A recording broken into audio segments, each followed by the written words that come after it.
Are you constantly dying to enemies in Memory of Chaos and don't know why? Are you sick of dealing puny numbers? Do you have an addiction to big booty delicious damage?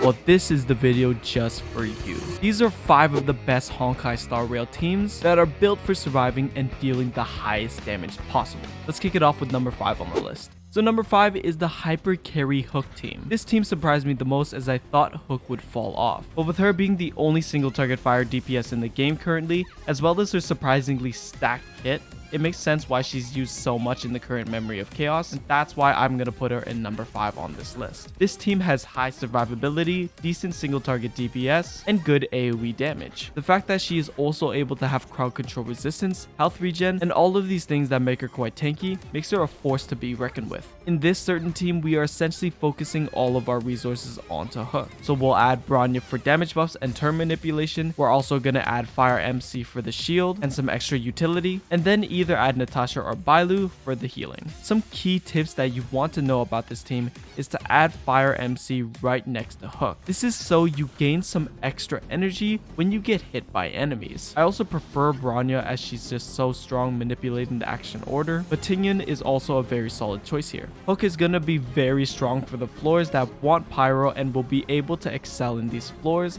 as most of them are single target focused. This is a great team and check it out if you can.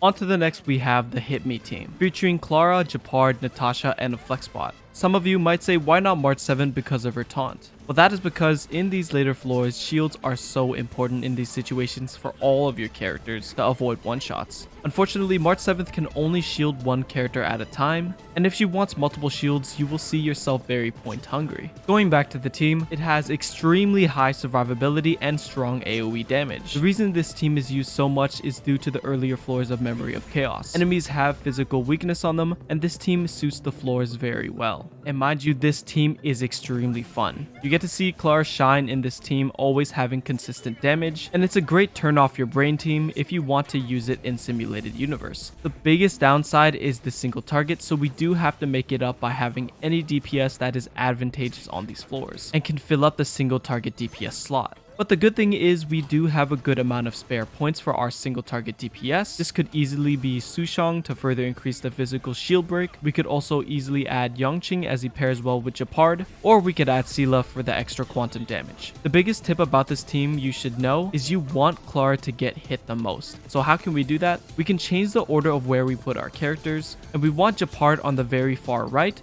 or the very far left, and then put Clara right beside him. A lot of enemies actually have splash damage, so you will see Clara getting hit very frequently. You also want to have Japard's passive and maybe his 4-star weapon to gain some extra taunt, and in this way you will be golden.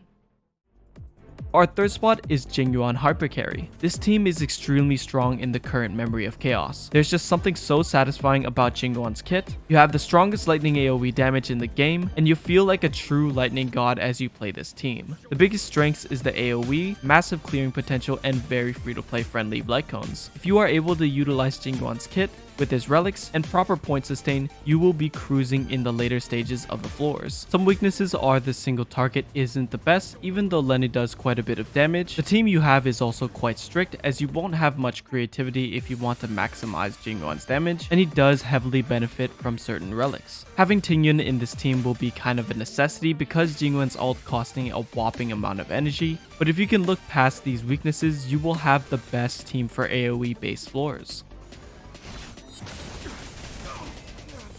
Taking our second spot is the Yangqing Hyper Carry. This team does hold a special place in my heart as it is our main comp used in our legendary free-to-play account. Streaming most nights on Twitch, by the way. Come check it out sometime. Anyways, this team is very popular in the later stages of Memory of Chaos due to most endgame floors having ice weakness, and Yangqing being ice can literally melt through these enemies. This team has very high single target damage, shield break from Yangqing is very good, there is decent utility coming from freeze, and actually Yangqing being one of the only hunt characters having a survivability node, which is a 20% effect resistance boost. Yangqing is also the easiest character to build, just stacking as much crit damage as you can find, as he gains so much crit rate in the passives, and you won't find any difficulty in building the team. So if you love high damage followed by freezing your enemies, Yangqing will be an extremely good pick right now. Some main weaknesses are strict teams, Yangqing kind of needing to pardon your team. It is a necessity for Yangqing to not take damage, and this team obviously having no AoE at all, so it's very one-sided in the way it deals damage. The flaws are definitely there, but I don't think it makes this team a deal breaker. There's too much to love about this team,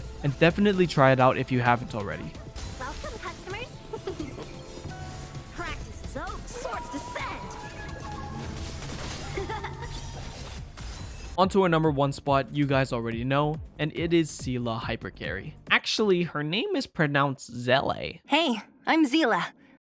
Anyways, this team is just too strong right now. Almost as strong as the fan base. We get it. You like her. You have high single target damage, with the skill paired with the ultimate having huge damage scaling. Seela also fits into many teams as long as you are able to have healthy point sustain, and having a broken ability allowing you to fully manipulate the action order. Pairing this with Silverwolf, the enemies will feel helpless against this unit of a character. The ability to always have a certain weakness is an incredible broken ability, and yes, it may hit lightning once in a while, so you do have to flip a coin there, but it's better than not having it. The possible weaknesses of this team is being limited to single target having no AoE, but there's not much after that.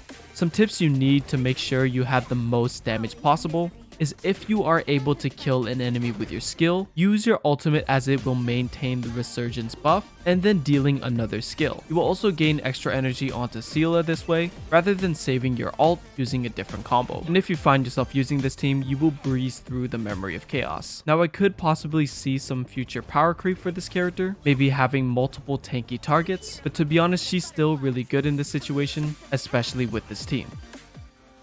There you go, guys. These are the top 5 teams in Honkai Star Rail right now as of version 1.1. If you guys enjoyed, please leave a like on the video. And if you leave 2 to 3 likes on the channel, consider subscribing. I also want to know what you guys want to see in our next top 5 video. I was thinking about some other creative stuff, and I do want to hear some of your opinions. Also, catch me live on my Twitch if you guys want to hang out or have any questions on Honkai Star Rail or even Genshin Impact. I would love to help you guys as much as I can. Have a good day, squad, and I'll see you in the next video.